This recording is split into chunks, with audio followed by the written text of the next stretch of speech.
Alright, in this video we're going to talk about electron configuration, how the electrons are arranged around the nucleus of an atom for any given element.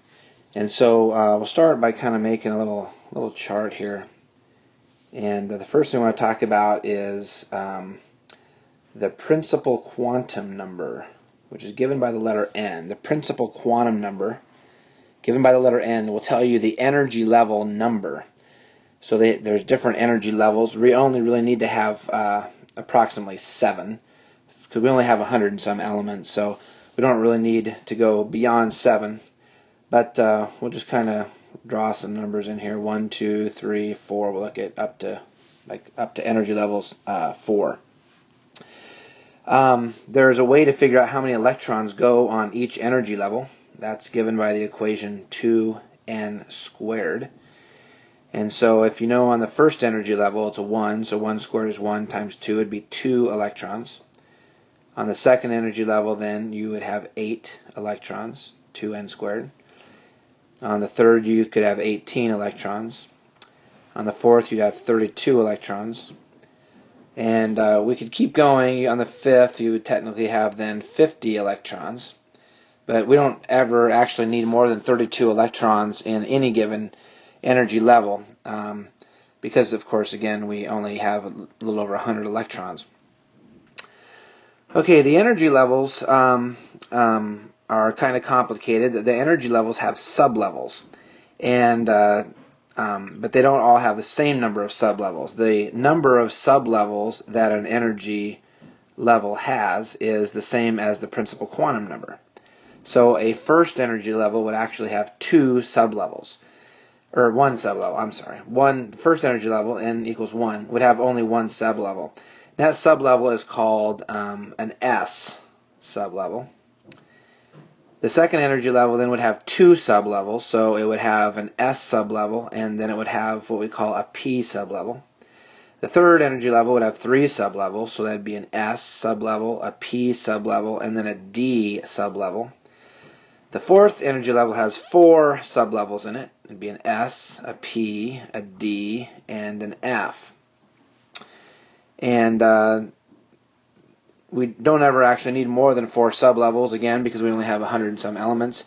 But if we technically could, I could ask you a question on the competency. The fifth energy level could technically have 5 sublevels, and that would be an S, a P, a D, an F, and then from that point on we'll just start using the alphabet. We don't actually need anything more, but we'll start with a G, and so on. That we could proceed on that way. Okay, these sublevels have orbitals. They have orbitals in them. The S sublevel has just 1 orbital in it. All these sublevels then have different numbers of orbitals. So an S sublevel has 1 orbital, and we kind of draw orbitals as circles because we're going to eventually put electrons in them. So in the first energy level, there's 1 sublevel. It's called the S sublevel, and on that sublevel would be 1 orbital. The P sublevel actually has 3 orbitals. So in the second energy level, we have 2 sublevels, an S and a P, and the S sublevel, or the S orbital, would be like this, and the P sublevel would have 3 orbitals, for a total of 4 on the second energy level. The third energy level has 3 sublevels, a S, P, and a D, and so on the S sublevel there's an S orbital.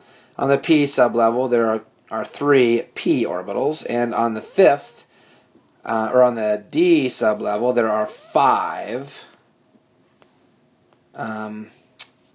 D orbitals, for a total of 9. On the fourth sublevel, the fourth energy level, you have 4 sublevels, and on the S sublevel you have an S orbital. On the P sublevel you have 3 P orbitals. On the D sublevel you have 5 D orbitals. On the F sublevel you'd have 1, 2, 3, 4, 5, 6, 7 F orbitals.